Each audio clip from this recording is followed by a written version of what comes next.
Indian railways కు బాగా గిరాకీ ఉంటుంది. నిత్యం రైళ్లలో లక్షల మంది ప్రయాణం చేస్తుంటారు. ప్యాసింజర్స్ కు మెరుగైన సౌకర్యాలు కల్పించాలని, వేగవంతమైన జర్నీ అందించాలని వందే భారత్ ప్రాజెక్టును చేపట్టింది కేంద్రం. అయితే ఇప్పుడు వందే భారత్లో స్లీపర్ కోచ్లను కూడా తీసుకొస్తున్నారు. కొద్ది కాలంగా దీని తయారీ కొనసాగుతూ వచ్చింది. రైల్వే ప్రయాణికులు వందే భారత్ స్లీపర్ రైలు కోసం ఎదురు చూస్తున్నారు. ఇందులో ఏర్పాట్లు ఎలా ఉండబోతున్నాయనే దానిపై ఆసక్తిగా ఉన్నారు. తాజాగా కేంద్ర రైల్వే మంత్రి Ashwini Vaishnav Vande Bharat sleeper coach prototype ను ఆవిష్కరించారు. ఈ సందర్భంగా వందే భారత్ స్లీపర్ రైళ్లలో సదుపాయాల వీడియోను విడుదల చేశారు. బెంగళూరులోని Bharat earth movers లిమిటెడ్లోని ఫెసిలిటీలో Vande Bharat sleeper coach prototype ను ఆవిష్కరించారు కేంద్ర మంత్రి అశ్విని వైష్ణవ్. త్వరలోనే ట్రయల్ రన్ నిర్వహిస్తామని, ఆ తర్వాత ప్రారంభిస్తామని ఆయన తెలిపారు. 10 రోజుల పాటు ట్రయల్ రన్ కొనసాగుతుందని చెప్పారు. వందే భారత్ చైర్ కార్ తర్వాత వాటి స్లీపర్ వెర్షన్పై ప్రత్యేక దృష్టి పెట్టి అందుబాటులోకి తీసుకురాబోతున్నామని చెప్పారు. ఇక తొలి రైలు పూర్తి స్థాయిలో సిద్ధమైనట్లు అశ్విని వైష్ణవ్ చెప్పారు.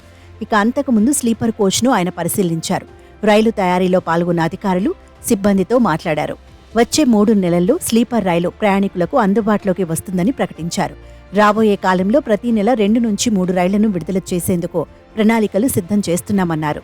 వందే భారత్ రైలు డిజైన్ను నిరంతరం మెరుగుపరుస్తూనే ఉంటామని తెలిపారు. వందే భారత్ చైర్ కార్తో పోలిస్తే ఈ స్లీపర్ కోచ్లు మరింత అద్భుతంగా ఉంటాయని, ఖచ్చితంగా ప్రయాణికులకు నచ్చుతుందని కేంద్ర మంత్రి అశ్విని వైష్ణవ్ చెప్పారు. వందే భారత్ స్లీపర్ కోచ్లో మొత్తం 16 కోచ్లు ఉంటాయి. 11 ఏసీ 3 టైర్, 4 ఏసీ 2 టైర్, ఒక ఫస్ట్ క్లాస్ కోచ్ సహా 823 బెర్తులుంటాయి. ఈ రైలు 160 కిలోమీటర్ల వేగంతో దూసుకెళ్లనుంది. స్లీపర్ వెర్షన్లో యూఎస్బీ ఛార్జింగ్తో కూడిన ఇంటిగ్రేటెడ్ రీడింగ్ లైట్లు, public announcement, visual information systems, modular ప్యాంట్రీలు, వికలాంగ ప్రయాణికుల కోసం ప్రత్యేక బెర్తులు, టాయిలెట్ తదితర ప్రపంచ స్థాయి సౌకర్యాలు ఉండనున్నాయి. ఫస్ట్ ఏసీ కోచుల్లో అయితే వేడి నీటితో కూడిన షవర్లు కూడా ఉంటాయి. ఛార్జీలు కూడా మరీ ఎక్కువగా ఉండబోవని కేంద్ర రైల్వే శాఖ వర్గాలు చెబుతున్నాయి.